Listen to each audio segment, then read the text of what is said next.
Most people don't build businesses, they build chaos. They chase freedom, but end up working longer hours, carrying more stress, and answering to more people than before. Why? Because they never learned to build a system that runs without them. They mistake movement for progress and effort for growth. The truth is, success isn't about doing more, it's about building smarter. Real entrepreneurs don't just create products, they create engines that work while they sleep. And that's what this video is about. 5 books that reveal how to build a business that scales, sustains, and sets you free. In the previous video, we focused on the mindset of thinking like an entrepreneur rather than an employee. Because before you can build anything lasting, you have to rewire how you see risk, failure, and success. But mindset alone isn't enough. Once your thinking changes, you need structured systems that transform ideas into predictable results. And that's where most people fall apart. They have the passion, the drive, even the vision, but no blueprint. These 5 books will give you that blueprint. They'll show you how to build a business that doesn't rely on endless hustle, but on principles that scale.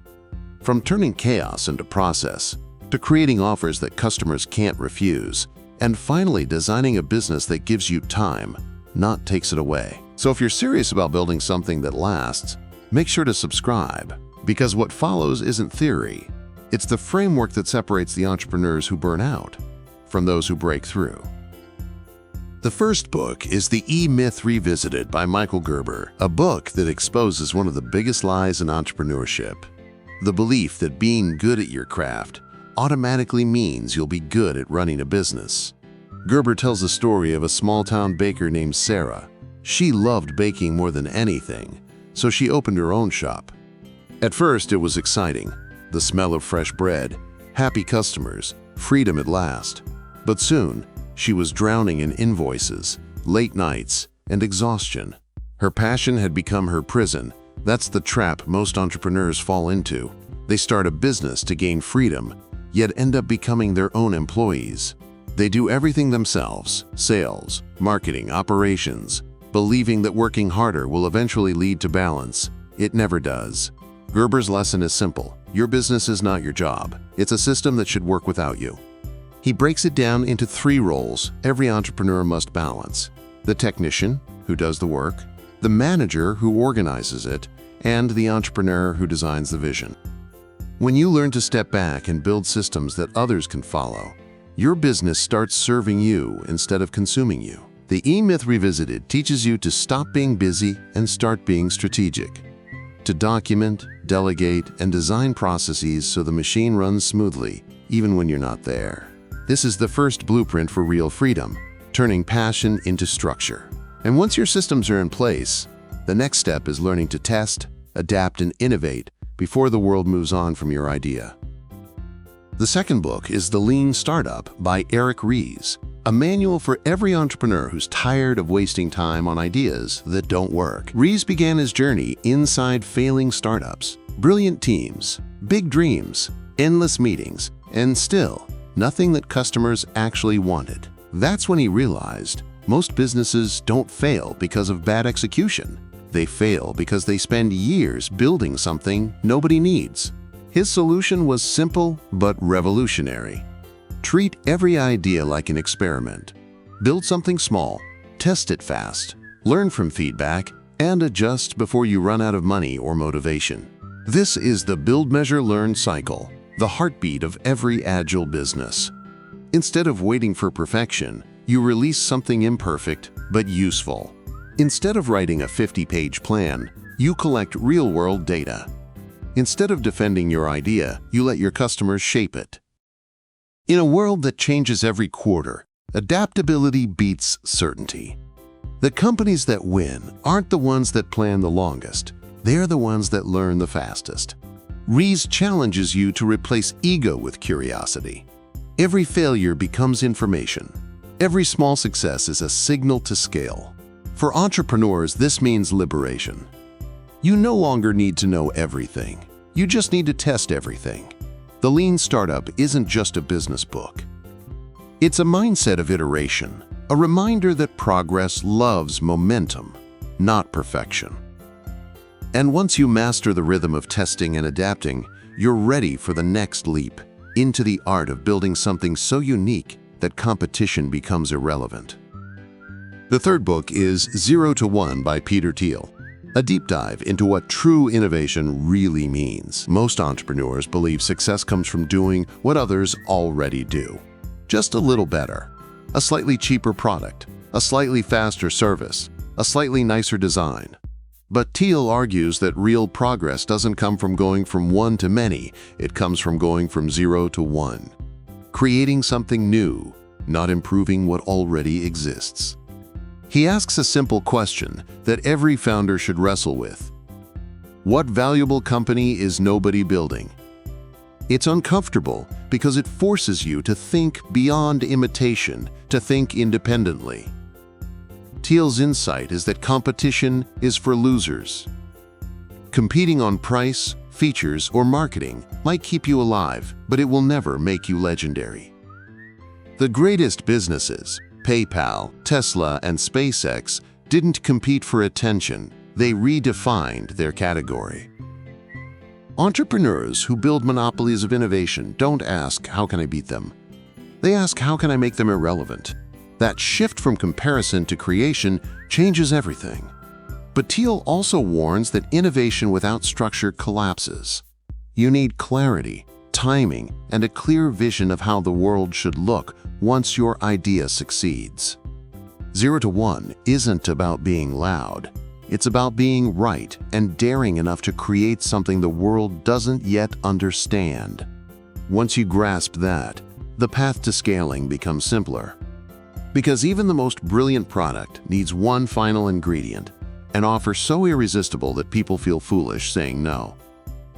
The fourth book is $100 Million, offers by Alex Hormozi, a masterclass in one of the most important business skills, creating value that feels impossible to ignore. Hormozi's philosophy is brutally clear.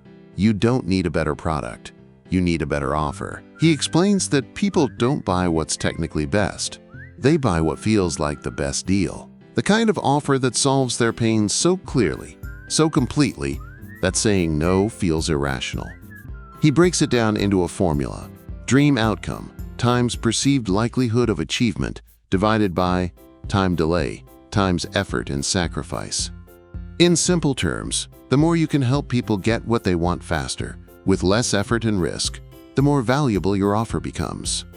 Hormozi challenges entrepreneurs to stop thinking like sellers and start thinking like problem solvers. Don't just pitch your product. Identify what keeps your customers awake at night and design your solution around that. And it's not just about copywriting or marketing tactics. It's about empathy, understanding what your audience truly values, and removing every obstacle that keeps them from saying yes. When you master this, your revenue grows not because you push harder, but because you've built something people genuinely want. 100 million offers turn selling into service. It's not manipulation, it's alignment. You win when your customer wins. And once your offer becomes irresistible, there's only one final challenge left: building a business that gives you freedom, not just profits. A life designed with intention, not busyness. That's where our final book comes in, the one that redefines what success is really for. The final book is The 4-Hour Workweek by Tim Ferriss, a guide that flips the entire concept of work and success upside down. Ferriss begins with a radical question. What if the goal isn't to work more, but to live more? Most entrepreneurs chase freedom, yet build lives that are anything but free. They're chained to emails, deadlines, and endless urgent tasks that don't move them forward. Ferriss calls this the trap of the new rich people who earn more money but have less time to enjoy it. His solution isn't fantasy, it's design.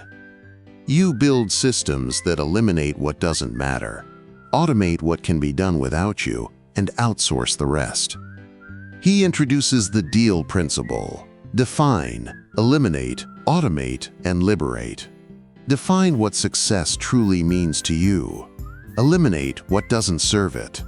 Automate the repetitive work.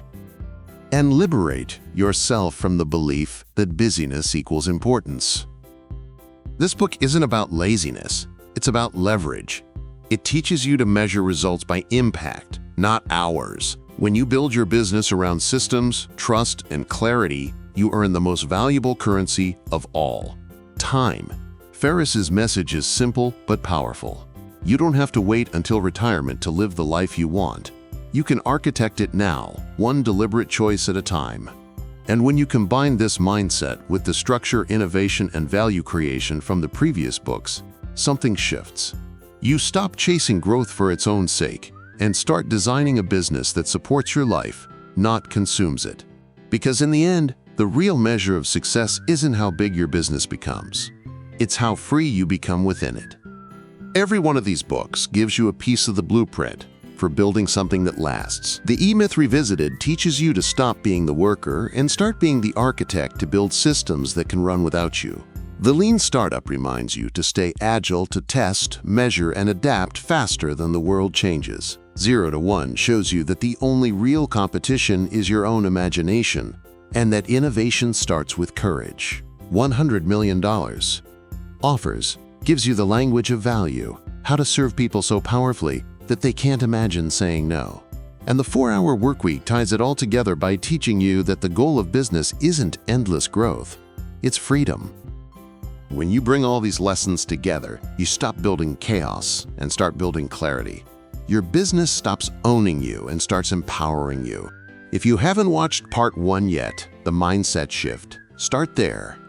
Because when you combine those insights with this blueprint, you'll understand not only how to think like an entrepreneur, but how to build like one. Each of these books has a complete summary right here on this channel. The links are below. Watch them next to deepen what you've just learned. And if this series helped you see business in a new light, make sure to subscribe. Every week we share strategies, mindsets, and book summaries that help you grow smarter, lead better, and build a life that actually works. Because real success isn't about scaling your business, it's about scaling yourself.